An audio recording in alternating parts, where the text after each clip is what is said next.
जानबूझकर पाखंडवाद की ताबूत में कील ठोक दी। ऐसे ही एक और महान शख्सियत माननीय काशीराम साहब, कॉलर का कभी बटन नहीं लगा और कब का कभी बटन उनका हो ही नहीं करता था, खुला रहता था। आज इस आंदोलन में पहुंचे ये सभी लोग अंबेडकर और पेरियार के बेटा बेटी हैं। ये उस विरासत को बचाने आए हैं जिस विरासत को बनाकर हमारे महापुरुष गए। हमारे महापुरुषों ने किसी के साथ अत्याचार नहीं किया, उन्होंने जिनके साथ अत्याचार हो रहा था उनके साथ न्याय कर दिया। इस वजह से इस देश के वो लोग जो 2 रुपए का धागा अपनी कमर में बांध कर कहते हैं कि हम सर्वश्रेष्ठ हैं, उनकी सर्वश्रेष्ठता को जूते की नोक पे रख दिया।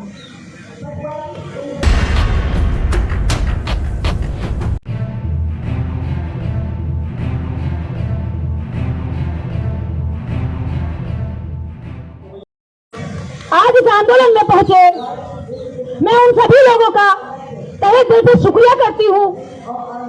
नाम नहीं ले सकती, अगर एक का नाम लूंगी तो ये सब नाराज होंगे और नाम की लिस्ट बहुत लंबी हो जाएगी। आप यहाँ से समझना कि मैं एक एक का नाम ले रही हूँ, जितने यहाँ पर खड़े हैं और जो इतने यहाँ से जा चुके हैं, एक एक का नाम ले रही हूँ मैं यहाँ से।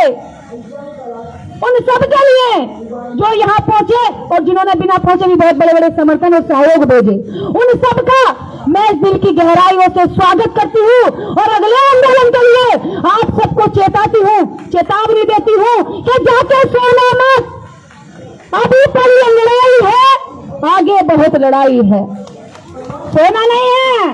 ना मैं सोऊंगी और ना मैं तुम्हें सोने दूंगी, ना मैं डरूंगी और ना मैं तुम्हें डरने दूंगी, ये मेरा वादा है तुमसे। इस आंदोलन निर्देश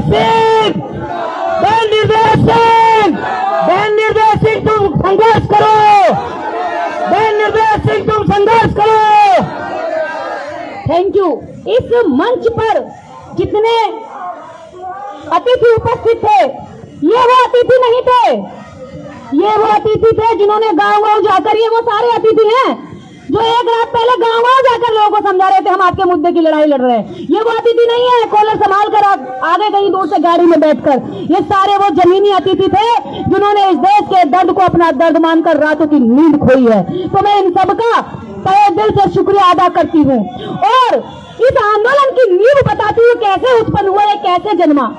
7 फरवरी 2023 को अंबेडकर भवन दिल्ली में हमने 100 पावरफुल वुमेन्स, बहुजन वुमेन्स का एक आंदोलन किया और अंबेडकर भवन में जब हमने इसका आगाज किया तो हमने वहां से ये डेट फिक्स कर दी थी कि ठीक 9 महीने बाद, फरवरी से सितंबर में ठीक 9 महीने बाद, जिस तरह एक माँ अपने बच्चे को जन्म देती है, 9 माह अपने गर्भ में धारण करती है और ठीक 9 माह बाद उसको जन्म देकर लालन पालन करती है और इस दुनिया में लाती है, वैसे ही आप इस आंदोलन को सोच रहे होंगे कि कल का आंदोलन है।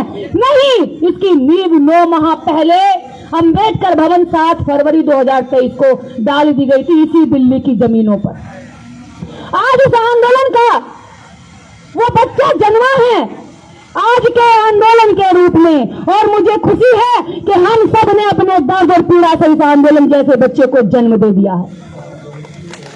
जिस तरह हम अपने बच्चे को लालन पालन करते हैं, जिस तरह हम अपने बच्चे की दवाई करते हैं, खर्चा करते हैं, पैसा लगाते हैं, ऐसे ही इस देश के हर उस व्यक्ति को मैं कह देना चाहती हूँ जो भूमिहीन है, जो सताया गया है, जिस पे जातिवाद की तलवार चली है, जो हमेशा नोक पर रखा गया है, जो हमेशा सामंतियों का शिकार रहा है, उनसे कह देना चाहती हूँ एक आंदोलन के रूप में एक छोटा बच्चा आज इस देश की राजधानी से इन महिलाओं ने अपने आंदोलन से सफल करके आपको यहाँ से दे दिया है। अब परवरिश करना आपकी बात है, आपकी बारी है।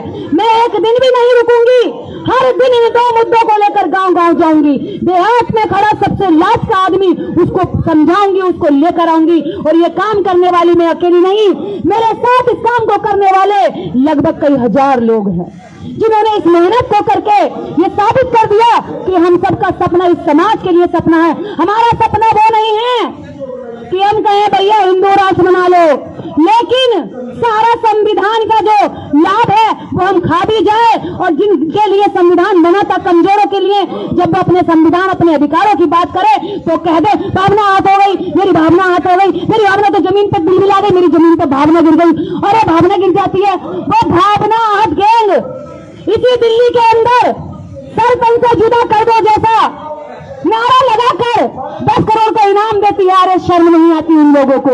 इस देश के अंदर ऐसे ऐसे नारे देकर इस देश की भाईचारा और एकता को तोड़ा जाता है। हम इस देश की एकता बनाने निकले हैं। हम इस देश के लाइन में खड़े सबसे पीछे व्यक्ति, दबे कुचले शोषित वंचित और दलित औरतों की लड़ाई लड़ने निकले हैं। अगर समाज को देश को लगता है ये लड़ाई उनकी है तो हमारे साथ आइए, इस लड़ाई को मजबूत करिए। ये पहला आंदोलन इस देश के अंदर हमने जमीन को और शिक्षा को लेकर नहीं किया है, इससे पहले भी आंदोलन होते रहे हैं। इसके निराला जी गोरखपुर में कर रहे हैं, विद्या गौतम जी ने न्यू में किया था। इन आंदोलनों को हम अब राष्ट्रीय स्तर पर मजबूत करने के लिए कमर कस चुके हैं। मैं आप सबसे अपील करूंगी कि संगठनों की लड़ाई छोड़ दो, अपने नाम की लड़ाई छोड़ दो, अपने चेहरे की लड़ाई छोड़ दो, मुद्दों की लड़ाई लड़ो। मुद्दों की, जब मुद्दों की लड़ाई लड़ोगे तो आपकी जीत हासिल होने लगेगी। केवल दुश्मन की बुराई करने से आप नहीं जीत हासिल कर सकते, आपको दुश्मन से अच्छी चीजें सीखनी भी पड़ेंगी और अपनी बुराइयां खत्म भी करनी पड़ेंगी। हमारे अंदर जो अनेकता का भाव है, हम दूसरे का महिमा मंडन कर लेते हैं, लेकिन अपने भाई के साथ भाईचारा निभाते हुए डरते हैं। हम दूसरे को हाथ पकड़ के ऊपर चढ़ा देते हैं, लेकिन अपने का हाथ पकड़ के ऊपर चढ़ाते हुए डरते हैं कहीं ये मेरे से आगे न बढ़ जाए। नहीं, जब हम किसी को ऊपर बढ़ाते हैं तो हम भी ऊपर बढ़ते हैं। जब हम किसी को नीचे धक्का मारते हैं हमें भी झुकना पड़ता है। जितना किसी को झुकाएंगे इतना झुकना पड़ेगा। इसलिए मैं कहती हूँ मेरे समाज के लोगों, मेरे समाज के वो गुमराह लोगों जो दुश्मन ने आपके बीच में इतनी दुश्मनी पैदा कर दी है, भाई भाई में नफरत पैदा कर दी है, पति पत्नी में दीवारें खिंच रही है, एक अम्बेडकरवादी है तो पत्नी मनुवादी है। ऐसे लोगों से भी कह देना चाहती हूँ ये सरहदें काट दो। इस सरहदों को खत्म करने के लिए एक ही विचार है, बाबा साहब अम्बेडकर का लिखित संविधान, उसको पढ़ना शुरू कर दो। गीता भागवत हमने बहुत पढ़ी, इससे हमें कुछ नहीं मिला। हमारे पुरखों के शरीर पर चिथड़े होते थे, जब से संविधान आया है आज हम कॉलर ऊंचा करके अपने हाथ की ये सलवटें ऊंची करते संविधान की बदौलत है। इसको बचाने का काम करें। इस समाज की जितनी महिलाएं यहाँ आई हैं, ये महिलाएं किसी की प्रायोजित भीड़ नहीं है, ये अपनी रोटी बांध के लाई हैं, अपने घर से पानी लाई हैं। ये वो लोग हैं जो अपना 10-10 रुपया गांठ का किराया खर्च करके यहाँ तक पहुंची हैं। ये वो महिलाएं हैं जिन्होंने जैसे अपने बच्चों के लिए फीस जमा करती है वैसे ही इन्होंने आज इस आंदोलन के लिए पैसा जमा किया था। और मैं इनसे ये आश्वासन नहीं, पूरा विश्वास दिलाती हूँ अगर इसी तरह से आप लड़ाई लड़ती रही तो अगला आंदोलन हम बहुत मजबूत करेंगे। और मैं वादा दिलाती हूँ अगली बार जब आंदोलन होगा तो निर्देश अपनी मांगे पूरी करवा कर ही दिल्ली से हटेगी। हम केवल भाषण देने या कानों को सुख पहुंचाने या दिल को सुख पहुंचाने नहीं पहुंचे हैं, हम मुद्दे को मजबूती से हासिल करने के लिए पहुंचे हैं। और ये मुद्दा हासिल तब होगा जब हम जिद्दी बनेंगे। पागलों का इलाज हो सकता है, पागलों का इलाज हो सकता है साथियों। पागल बहुत है इस देश में, पागल खाने में भेज देंगे, लेकिन जिद्दी लोगों का कोई इलाज नहीं होता। और निर्देश जिद्दी है आपके अधिकारों को दिलवाने के लिए। और ये जिद है मेरी, ये पहली बार आंदोलन ऐसा हुआ है जिसमें लगभग कई हजारों लोग जो हैं, हर किसी का कहीं ना कोई संगठन है। संगठन का गमन छोड़कर जब लोग यहाँ बैठे हैं तो ये मुझे देखकर खुशी हो रही है। ये खुशी हो रही है कि महिला का नेतृत्व इस समाज के अंदर आप तक हमने ऐसी औरतों का नेतृत्व स्वीकार किया। उनकी तस्वीरें लगाई घर में, जिन्होंने हमारे राजाओं को छल कपट से दारू पिला के और अपना सुंदर सुंदर वो दिखा करके उनको छल लिया और उनको हत्याएं कर दी। ऐसी औरतों को हमने देवी देवता माना। आज मेरे समाज के लोग अपने मुद्दों को, अपने देवी देवताओं को मानने के लिए यहाँ बैठे हैं, ये मेरे लिए गर्व की बात है। आप इसमें देखेंगे सावित्रीबाई फुले देश की प्रथम महिला शिक्षिका और उनके साथ फातिमा शेख जिन्होंने उनका साथ दिया, पेरियार ईवी रामासामी और बाबा साहब डॉक्टर अम्बेडकर को तो कौन नहीं जानता। ये लोग इस देश के वो धरोहर हैं जिन्होंने इस देश को सुधारने, संवारने, सुंदर बनाने, खूबसूरत बनाने और इस देश को विश्व स्तर पर पहचान पहुंचाने के लिए इस देश के अंदर न्यायवादी संविधान दिया। आज वो कीड़े, क्या कहो उनको, वो बिलबिला रहे हैं क्योंकि बाबा साहब डॉक्टर अम्बेडकर ने असमानता का एंटीडोट संविधान में लिख दिया। बाबा साहब ने क्रूरता और हमारे अत्याचार शोषण का जो एंटीडोट था वो संविधान में लिख दिया। इस वजह से वो नाराज हैं। संविधान से हमारी सुरक्षा है और हमें संविधान बचाना होगा। आखिर में मैं कहना चाहूंगी मेरे साथ में मुख्य रूप से भूमिका निभाने वाले, जो हमेशा पर्दे के पीछे रहने वाले लोग हैं, जिन्होंने कहा मुझे नाम मत लेना, लेकिन मैं उनको भी आभार व्यक्त करूंगी। हे मेरे साथियों, हे बहुजन समाज के वो लोगों जिन्होंने एक छोटी सी एक आम लड़की को एक फायर ब्रांड बनाने का काम किया है। मैं तुमसे वादा करती हूँ, तुम मुझे 1-1 रुपया देते रहो, और वादा एक और करती हूँ, जिस दिन अपने घर से 1-1 व्यक्ति देते रहोगे मिशन के लिए, तुम्हारी हर लड़ाई में जीत के दिखा दूंगी। सिर्फ 1 व्यक्ति और 1 रुपया मुझे चाहिए। फिर देखो कि ये लड़ाई हम कहां तक लेकर जाते हैं। जिद्दी हूँ, पागल नहीं हूँ, पागलों का इलाज हो सकता है, फिर कह रही हूँ जिद्दी हूँ, पागल नहीं हूँ, पागलों का इलाज हो सकता है, पागलपन से ज्यादा ऊपर उठ चुकी हूँ। तो ये जिद है कि ये विकास दिलवाकर ही दम लेंगे, चाहे इसके लिए अगली बार मुझे अनिश्चितकालीन धरने पर क्यों ना बैठना पड़े, हम बैठेंगे। और मुझे विश्वास है कि आप सब लोग उसी समय ऐसे ही साथ देने के लिए आएंगे। क्या आप साथ देने के लिए आएंगे? हाथ ऊपर उठा के, दोनों हाथ ऊपर उठा के बताएं, क्या सारे लोग साथ देने के लिए आएंगे? क्या हम जमीनों के हकदार हैं? जो जमीन सरकारी है, अरे जो जमीन सरकारी है, हमें बदनाम किया जाता है कि देखो डॉक्टर अम्बेडकर ने इधर उंगली दिखा दी है, जमीन तुम्हारी है। आज तक हमें जमीन ही नहीं मिली। हमारे तो मकान बनाने को जमीन नहीं है, खेत जोतने को जमीन नहीं है, भैंस चराने को जमीन नहीं है, भैंसों के लिए चारा उगाने को जमीन नहीं है। दूसरे के खेतों में हमारी बहन बेटियां जाती है, उनके साथ शोषण होता है। दूसरे के खेत में हमारे लोग मजदूरी करते हैं, उनके साथ उनसे बेगारी कराई जाती है।